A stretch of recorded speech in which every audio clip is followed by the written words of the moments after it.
Hello student. आज हमारा topic है एंडोक्राइन सिस्टम, यानी कि अंतःस्रावी ग्रंथियाँ या अंतःस्रावी तंत्र, जो कि यह टॉपिक आपके बीएससी सेकेंड ईयर के पेपर सेकंड की यूनिट 1 का टॉपिक है।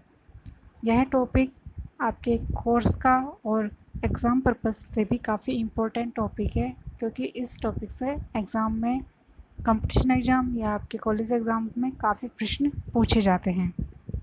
तो चलिए स्टार्ट करते हैं अब हम हमारा टॉपिक एंडोक्राइन सिस्टम। आप इसमें सामने देख रहे हैं कि पिक्चर दी हुई है।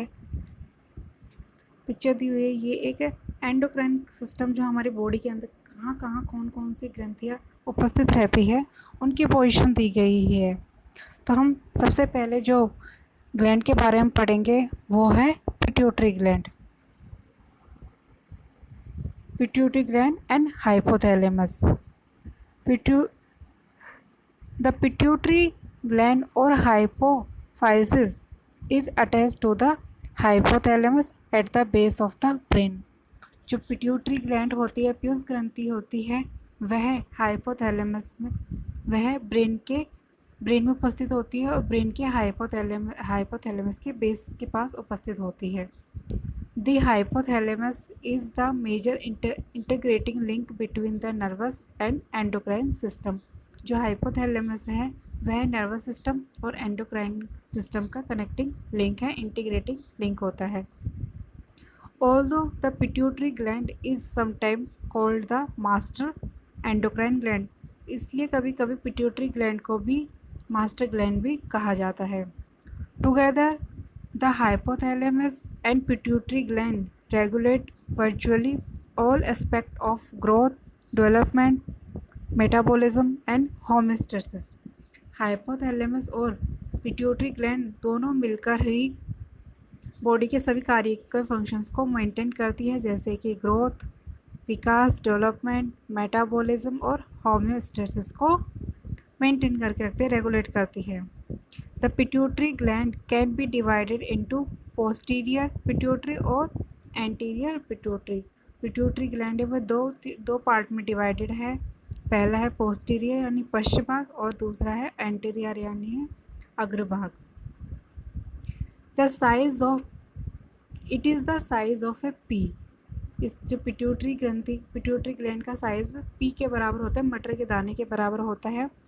Weight about 500 mg and consist of two main parts that originate from different types of cells। इसके भी दो पार्ट्स होते हैं जो अलग अलग ओरिजिन से ओरिजिनेट होते हैं। The anterior pituitary is an upgrowth of glandular epithelium from the pharynx। जो अग्र पिट्यूटरी होता है जिसे हम एडिनोहाइपोफाइसिस भी कहते हैं, यह फेरिंग्स के अपग्रोथ से बनकर फेरिंग्स के ग्लैंडुलर एपिथेलियम के अपग्रोथ से बनी हुई होती है। And the posterior neurohypophysis is a down growth of nervous tissue of the brain. और जो पोस्टीरियर पिट्यूटरी यानी कि पश्च पिट्यूटरी भाग जिसे न्यूरोहाइपोफाइसिस भी कहते हैं, वह ब्रेन के नर्वस टिश्यू की डाउन ग्रोथ से बनी हुई होती है। There is a network of nervous fibre between the hypothalamus and posterior pituitary. Hypothalamus और पोस्टीरियर पिट्यूटरी के बीच में नर्व फाइबर का नेटवर्क होता है, जाल होता है। ये डायग्राम दिया हुआ है, यह एंटीरियर पिट्यूटरी का डायग्राम दिया हुआ है, जो कि एंटीरियर पिट्यूटरी यह इस वाले पोर्शन को दर्शाता है और पोस्टीरियर पिट्यूटरी इस वाले भाग को दर्शाता है। ऊपर वाले भाग में हाइपोथैलेमस और इन दोनों हाइपोथैलेमस के अंदर न्यूरॉन्स होते हैं जिन्हें हाइपोथैलेमिक न्यूरॉन्स भी कहते हैं। पिट्यूटरी ग्लैंड पहले बता दिया कि यह एक मटर के दाने के बराबर होती है जो ब्रेन में उपस्थित होती है।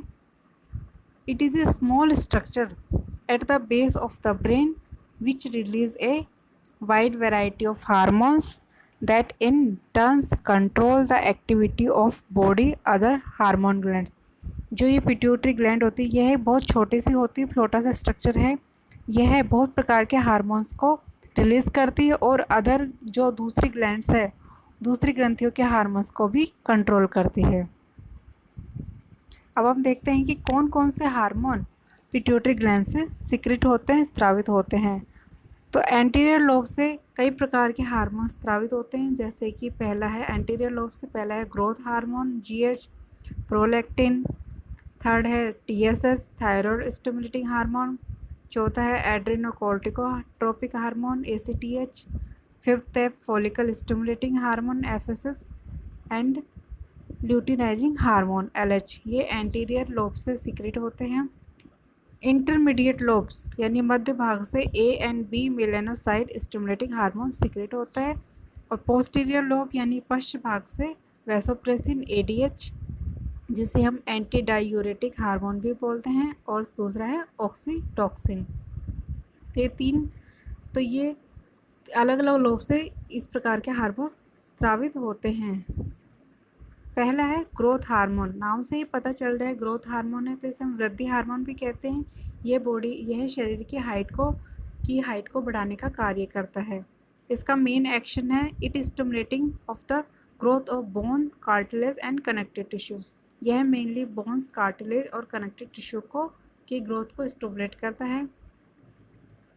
Somatomedin are synthesized in the liver in response to stimulating by the growth hormone. Growth hormone के एक्शन के रिस्पॉन्स के दौरान ही सोमेटोमेडियन लिवर में सिंथेसाइज होता है। The effect of GH on skeleton growth are mediated bye सोमेटोमेडियन। जो growth hormone का इफेक्ट है स्केलेटन के ऊपर, वह सोमेटोमेडियन द्वारा मीडिएटेड होता है। जैसे कि इस डायग्राम में दिखाया गया है, पिट्यूटरी ग्लैंड से ग्रोथ हार्मोन सीक्रेट होते हैं जो कि मसल्स ग्रोथ को स्टिमुलेट करते हैं, बोन्स ग्रोथ को भी स्टिमुलेट करते हैं, और सोमेटोमेडियन है वो लिवर के अंदर सिंथेसाइज होता है। सेकेंड एक्शन है ग्रोथ हार्मोन का effect of protein and mineral metabolism. तो पहला है protein metabolism. GH is protein anabolic hormone, यानी कि प्रोटीन का निर्माण करता है। और on mineral metabolism it increases calcium absorption from the GIT. जो जीएच हार्मोन है वह कैल्शियम का एब्जॉर्ब करती है, उसको सोखने का काम करती है, जीआईटी यानी gastro intestinal tract. It decrease sodium, potassium, calcium and phosphorus ion excretion from the kidney. यह जीएच का और दूसरा काम है कि यह सोडियम, पोटेशियम और कैल्शियम आयन को डिक्रीज करती है और किडनी से एक्सक्रीट करती है। थर्ड कार्य है जीएच का कार्बोहाइड्रेट और फैट मेटाबॉलिज्म। पहला है कार्बोहाइड्रेट, जिसके अंदर GH is diabetogenic because it produce hyperglycemia. जो ग्रोथ हार्मोन है वो डायबेटोजेनिक है, जिसकी वजह से हाइपरग्लाइसेमिया को ये प्रोड्यूस करता है। फैट मेटाबॉलिज्म में GH is catabolic effect on fat पर यह कैटाबॉलिक इफेक्ट करती है। It increases mobilization of fat from the adipose tissue. जो एडिपोज टिश्यू होते हैं मसल्स में, उनमें फैट मेटाबॉलिज्म को यह इंक्रीज करता है। जैसे कि कार्बोहाइड्रेट और फैट मेटाबॉलिज्म हमें एटीपी प्रोड्यूस होती है और हीट भी बॉडी से बाहर निकलती है, और एटीपी से हम मेटाबॉलिज्म संपन्न होता है। तो केमिकल एनर्जी हमें कार्बोहाइड्रेट, फैट और अदर सब्सटेंस से मिलती है। अगला है control of growth hormone. The release of GH is primary under the control of two hypothalamic hormone. जो ग्रोथ हार्मोन है वह भी दो हाइपोथैलेमिक हार्मोन के अंडर कंट्रोल रहता है। पहला है जीएच रिलीजिंग हार्मोन और GH inhibiting hormone. GH releasing यानी जीएच रिलीज करने वाला, और इनहिबिटिंग यानी उसको कम करने वाला।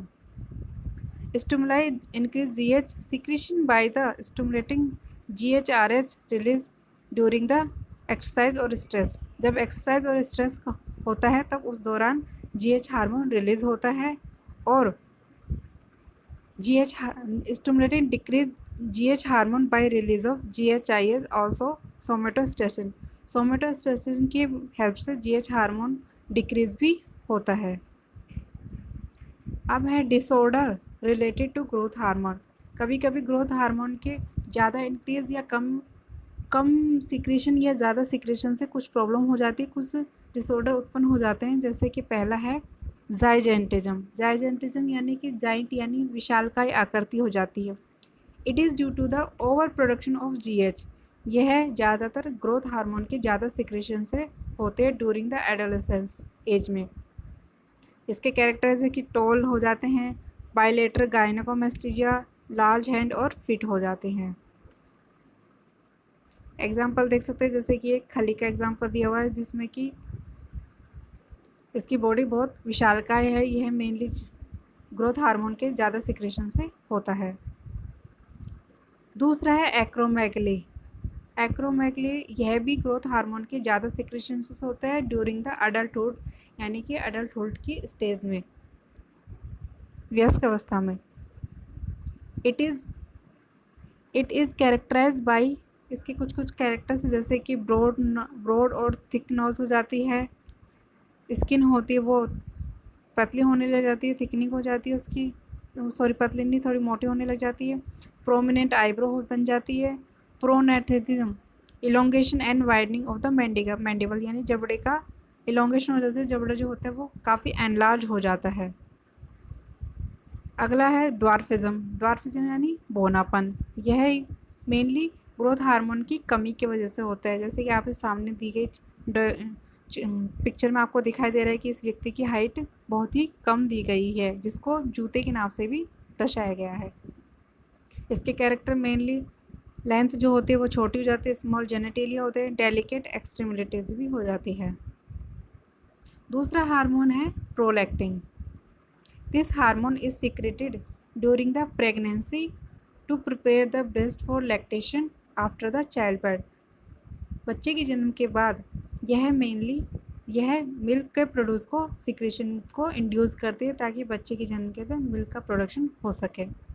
The blood level of prolactin is stimulated by prolactin releasing hormone released from the hypothalamus, and it lowered by the prolactin inhibiting hormone by the dopamine and by increased blood level of prolactin। जो prolactin hormone है वह PRS से release होता है, जो कि hypothalamus से control होता है, और डोपामिन की वजह से यह प्रोलैक्टिन हार्मोन कम भी हो जाता है। प्रोलैक्टिन हार्मोन के कार्य, पहला कार्य है prolactin play important role in development of mammary glands and in milk synthesis. Main काम इसका यही है कि यह मेमोरी ग्लैंड्स और मिल्क सिंथेसिस का कार्य करता है। दूसरा है stimulating control of prolactin secretion. जो प्रोलैक्टिन सिक्रेशन है उसका कंट्रोल, क्या क्या कंट्रोल हो सकता है? पहला stimulating factor, they act by stimulating factor, releasing factor like exercise, emotional stress, pregnancy और ब्रेस्ट फीडिंग। यह मेनली एक्सरसाइज, इमोशनल स्ट्रेस और प्रेगनेंसी के अंदर स्टिमुलेट होता है। इनहिबिटिव फैक्टर यानी कि संबंधन करने की या फिर इसका निरोधक कार्य, इसके विपरीत कार्य, मतलब कि इस हार्मोन को कौन अवरोध कर सकता है? Inhibitory factor which is released by hypothalamus, it inhibit prolactin hormone from anterior pituitary, dopamine में the main prolactin inhibiting factor. जो डोपामिन होता है वह मेनली प्रोलैक्टिन हार्मोन को कम सिक्रेशन में हेल्प करता है, यानी कि डोपामिन है जो सिक्रेशन जो डोपामिन है, डोपामिन की वजह से जो प्रोलैक्टिन हार्मोन कम सिक्रेट हो पाता है। थर्ड हार्मोन है TSH, जिसे हम थायराइड स्टिमुलेटिंग हार्मोन भी कहते हैं। It stimulate growth and the activity of thyroid gland. यह हार्मोन थायराइड ग्लैंड के ग्रोथ को और उसकी एक्टिविटी को स्टिमुलेट करता है। यह मेनली T4 और T3 हार्मोन को सिक्रेट करता है। TSH की वजह से थायराइड ग्लैंड से T3 और T4 हार्मोन सिक्रेट होते हैं। Releases is lowest in the early morning and highest during the night. रात में ज़्यादा सीक्रेट होता है और अर्ली इवनिंग में, शाम के टाइम ये कम सीक्रेट होता है। अगला हार्मोन है ACTH। जिसे हम एड्रेनोकोर्टिकोट्रोपिक हार्मोन भी कहते हैं। Corticotropin releasing hormone from the hypothalamus promote the synthesis and release of ACTH by the anterior pituitary। CRH की वजह से जो कि हाइपोथैलेमस के CRH हार्मोन सिक्रेट होता है जो कि ACTH हार्मोन को रिलीज करने में हेल्प करता है। This increase the concentration of cholesterol and steroid with in the adrenal cortex. यह एड्रेनल कॉर्टेक्स में कोलेस्ट्रॉल और स्टेरॉयड को कंसंट्रेट यानी इकट्ठा करने का कार्य करता है, इकट्ठा करने में हेल्प करता है। ACTH level are highest during at the 8 AM and lowest at the midnight. सुबह के टाइम ACTH का लेवल हाई होता है और मिडनाइट में इसका लेवल कम होता है। अगला हार्मोन है gonadotropin hormone. Just before puberty to gonadotropin, जिसे हम sex hormone, are secreted in gradually increasing amount by the anterior pituitary in response to LHRH luteinizing hormone releasing hormone, also known as gonadotropin releasing hormone. Puberty से start होने से पहले दो hormone secrete होते हैं जिन्हें हम सेक्स हार्मोन कहते हैं, जो कि LH हार्मोन के कंट्रोल में सिक्रेट होते हैं। Rising level of these hormone at puberty promote mature functioning of the reproductive organ. Puberty के टाइम ये इन हार्मोन का लेवल ज़्यादा हो जाता है जो कि रिप्रोडक्टिव ऑर्गन को मैच्योर करने में हेल्प करते हैं। In both male and female the hormones responsible for male और फीमेल में दो तरह के हार्मोन होते हैं, जो कि पहला है FSH और दूसरा LH। FSH follicle stimulating hormone और LH ल्यूटिनाइजिंग हार्मोन। ये दोनों ही हार्मोन रिप्रोडक्टिव ऑर्गन के फंक्शंस को कंट्रोल करते हैं, उनको मैच्योर करते हैं। पहला है FSH। फीमेल में it regulate the development of sex organ in female and development of immature ovarian follicle from the ovary। FSH जो है यह फीमेल में सेक्स ऑर्गन को रेगुलेट करता है और इमेच्योर ओवेरियन फॉलिकल को ओवरी में मैच्योर करने का कार्य करता है। It secrete estrogen progesterone during the menstruation cycle. Menstruation cycle के दौरान एस्ट्रोजन और प्रोजेस्टेरोन हार्मोन को सीक्रेट करते हैं। मेल के अंदर it initiation of the spermatogenesis. FSH होता है वह स्पर्मेटोजेनेसिस को इनिशिएशन करता है मेल्स के अंदर। LH का कार्य फीमेल में in female ovulation maintain of corpus luteum and secretion of the progesterone. LH जो हार्मोन है वो फीमेल्स के अंदर ओवुलेशन और कॉर्पस लूटियम को मेंटेन करना तथा प्रोजेस्टेरोन हार्मोन का सिक्रेशन करता है और मेल्स में टेस्टोस्टेरोन हार्मोन को सिक्रेट करता है। तो देखा कि ये हमने कुछ हार्मोन्स पढ़े हैं जो कि पिट्यूटरी ग्लैंड से सिक्रेट होते हैं और ये जिनका अलग अलग फंक्शंस से जो बहुत प्रकार के फंक्शंस को कंट्रोल करते हैं। तो पिट्यूटरी ग्लैंड हाइपोथैलेमस के कंट्रोल में रहती है, इसलिए पिट्यूटरी ग्लैंड को कभी कभी मास्टर ग्लैंड भी बोल दिया जाता है। तो आज हमने पिट्यूटरी ग्लैंड से सिक्रेट होने वाले बहुत से हार्मोन्स के बारे में पढ़ा, उनके कार्य के बारे में समझा। नेक्स्ट लेक्चर में किसी अन्य ग्लैंड के बारे में पढ़ेंगे और उनके कार्य को जानने की कोशिश करेंगे। Thank you.